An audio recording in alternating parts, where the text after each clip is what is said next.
Hi folks, my name is Jocelyn Donovan. I'm the CPNP for Niuwasekindaswinteg. Thanks so much for joining me today to talk about some baby food. So today we're going to be making applesauce with some fresh apples. I'm going to use ambrosia because they are a bit sweeter and we're not going to add any sugar to our applesauce. We'll also talk about slicing and dicing your apples so you can feed them to babies in other ways too. So first off, if you're going to make applesauce, you'll need quite a few apples. I would say 6 would be the minimum. And you will need a slow cooker or a pot, but I would say a slow cooker will be easier and there's less likely that you will burn them. So applesauce is definitely easy to make. All you really have to do is wash your apples and peel them. So you're gonna take your sharp knife, get all of the apple peel off, and then you chop them up and throw them in your slow cooker. It's not hard. So let's speed this up a little bit.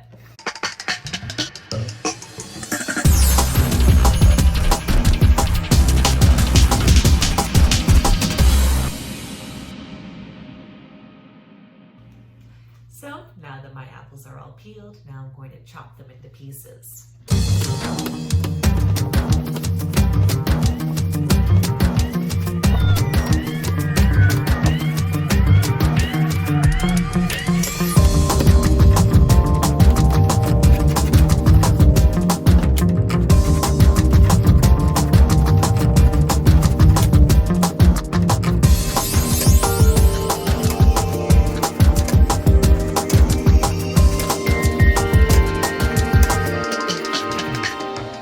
Now add about a cup of water to your slow cooker and all of your apples and turn it on. So while our applesauce is cooking, let's talk about some other ways we can use apples with our babies. So yes, you can feed them applesauce and there's nothing wrong with that. I would recommend not spoon feeding. So I don't, take a spoon, dip it, feed my baby. We do that maybe a little bit when they're in that 4 to 6 month range and they're just learning a little bit about foods. But by the time they're 6 months old, I don't bring any food to my baby's mouth. They are perfectly able to dip their fingers in the food to bring it to their mouth or to try to use a spoon and get some in their mouth. Remember, at this early stage, formula and breast milk is where they will get most of their nutrients. Food is to experience food, to get a bit more iron, especially in meats. But formula and breast milk is perfect. It really does feed your baby the best, especially breast milk. So don't worry too much if your baby is, dipping their fingers in applesauce and licking them. That's great. They're getting food in their mouths. Don't worry if they also just want to play with it. I understand it can be difficult especially if you don't have a lot of food in the house, to see it going to waste, but babies do have to experience their foods. So I would chop up an apple into very tiny little slices, and then I'd go back, let's just use this. I'd go back and slice it again till it's tiny, like as thin as a matchstick. I turn over and slice it again a couple times. Now this little diced bit of apple here, that's perfect for a 6-month-old.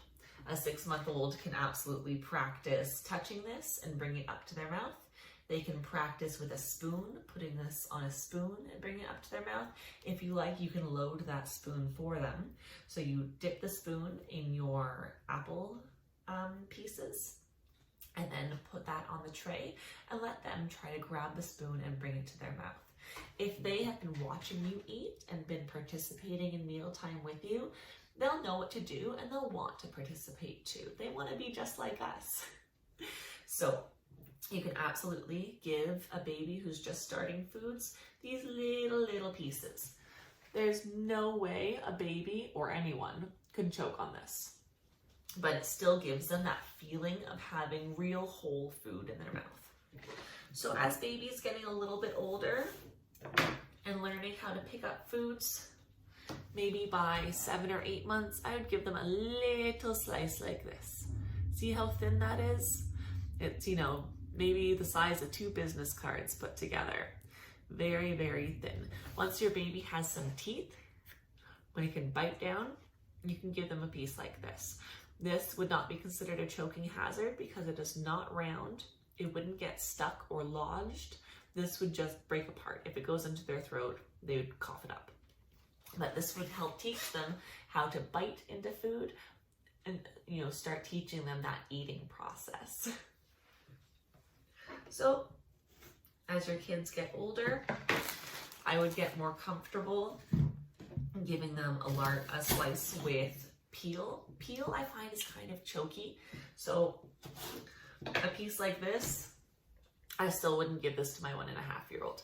There's peel on it, so even if she could chew down all of the flesh, this peel might stay together and kind of get stuck in her throat. And this piece could be a choking hazard. So see how it's about the thickness of a grape? That's how I usually judge it. A grape is the perfect food to choke on. They are round and solid and they don't squish down.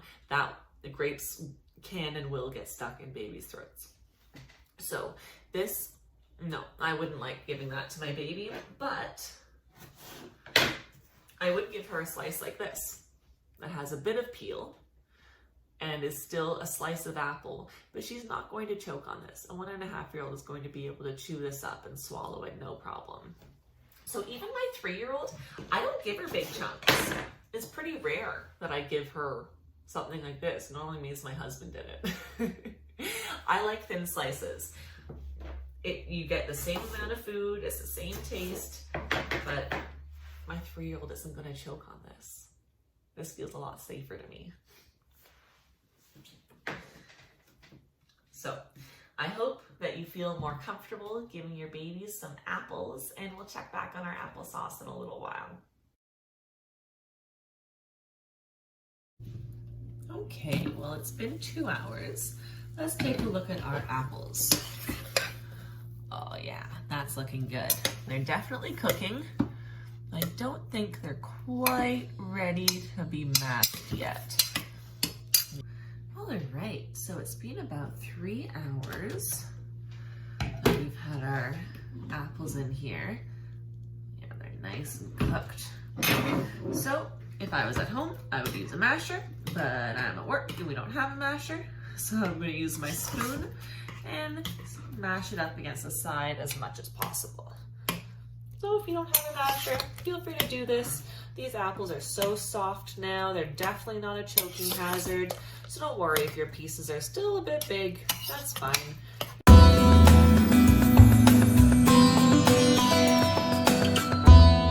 Now, I'm going to spoon it into my jar.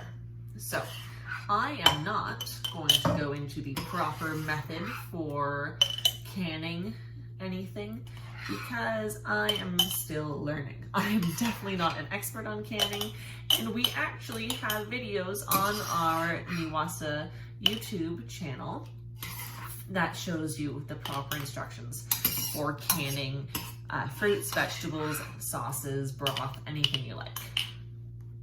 You see that? We're at 3/4 full. We're almost done here.